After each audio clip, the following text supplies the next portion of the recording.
ایک بڑا پیارا جملہ یاد آیا ہے شاہ ولی اللہ دہلوی کا،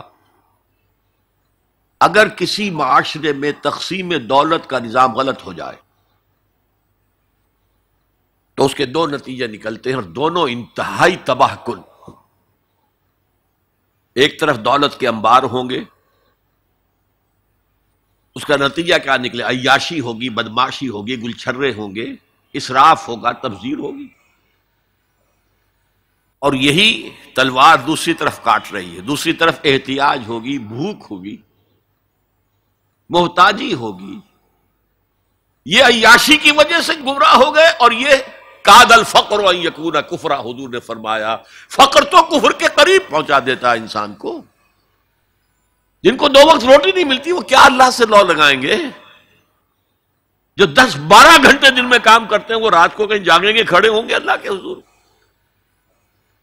شاہ صاحب کہتے ہیں کہ یہ جو طبقہ پیدا ہوتا ہے غرباء کا، یہ انسانوں کی شکل میں حیوان بن جاتے ہیں، لدو اونٹ، بار برداری کے جانور، کولو کے بیل، وہ انسان نہیں رہتے۔ حدیث میں نے آپ کو سنا دی، کاد الفقر ان یکون کفرا۔ تو اس انقلاب کو برپا کرنے کے لیے، اور یہ میں آپ سے عرض کر دوں، تاریخ انسانی کا عظیم ترین انقلاب وہ ہے جو محمد نے برپا کیا صلی اللہ علیہ وسلم، اور یہ میری بات نہیں ہے۔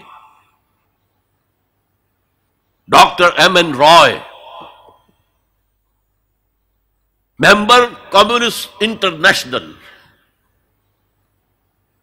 ہندو اور کمیونزم کی سب سے اونچی باڈی کا رکن، 1920 میں بولشوک ریولوشن کے 3 سال بعد 1917 میں انقلاب آیا تھا، ایک لیکچر دیا ہے لاہور میں، بریڈلا ہال میں، دی ہسٹوریکل رول آف اسلام، اور اس نے کہا عظیم ترین انقلاب وہ تھا تاریخ انسانی کا جو محمد نے برپا کیا، because he was a revolutionary, he knew what a revolution means. کہا عظیم ترین انقلاب وہ ہے جو محمد نے برپا کیا۔ یہ 1920 کی بات ہے، اور میں جب پچھلی مرتبہ آیا تھا 1991 میں تو معلوم ہوا تھا کہ یہ جو بمبئی کہتے تھے، ممبئی اب آپ کہتے ہیں، اس کا کوئی پبلشر اس کتاب کو شائع کرتا ہے، ہسٹوریکل رول آف اسلام۔ اچھا، یہ تو ہوا 20ویں صدی کے شروع سے 20واں سال، اس کے اختتام سے 20 سال پہلے کتاب لکھی گئی دی 100، یہ ہندوستان کا ہے مین رائے، اور وہ مینہٹن کا رہنے والا ڈاکٹر مائیکل ہارٹ۔ اور دی 100 کیا ہے کتاب؟ A selection and gradation of the most influential personalities of human history. 100 آدمی چن لیے تاریخ انسانی کے عظیم ترین، جنہوں نے تاریخ کے دھارے کے رخ کو موڑا ہے۔ عام آدمی تو تاریخ کے رخ کے اندر بہہ جاتے ہیں، جو رخ ہے چلو تم ادھر کو ہوا ہو جدھر کی۔ کچھ لوگ ایسے بھی دنیا میں پیدا ہوئے ہیں جنہوں نے تاریخ کے دھارے کے رخ کو تھوڑا موڑا ہے۔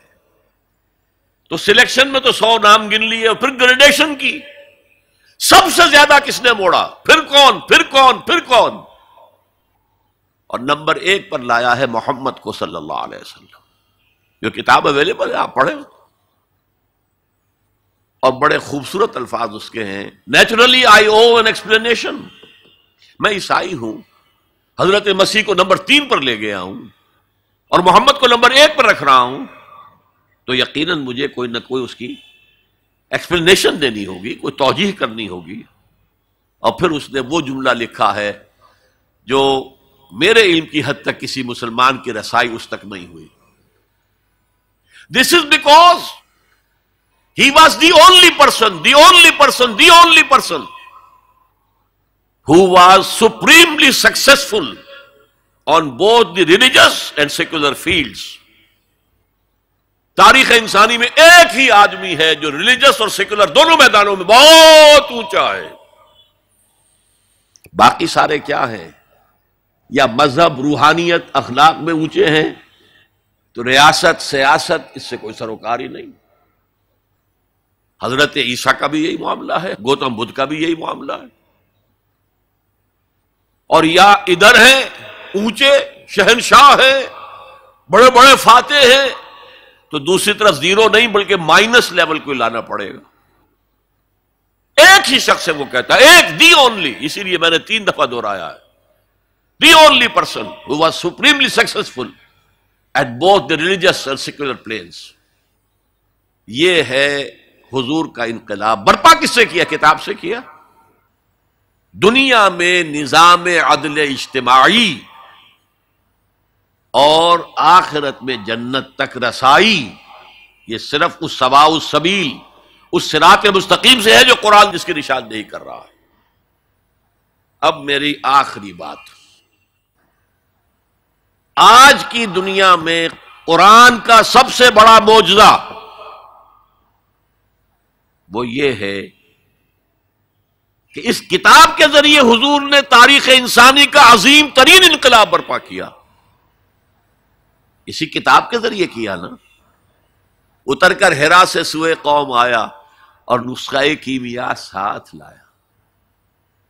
اس سے ذہن بدلے، عقائد بدلے، سوچ بدلی، کردار بدلے، اخلاق بدلے، پھر انہیں طاقت بنا کر اور کوڑا بنا کر باطل نظام پر دے مارا اور نظام حق کو قائم کر کے دکھا دیا۔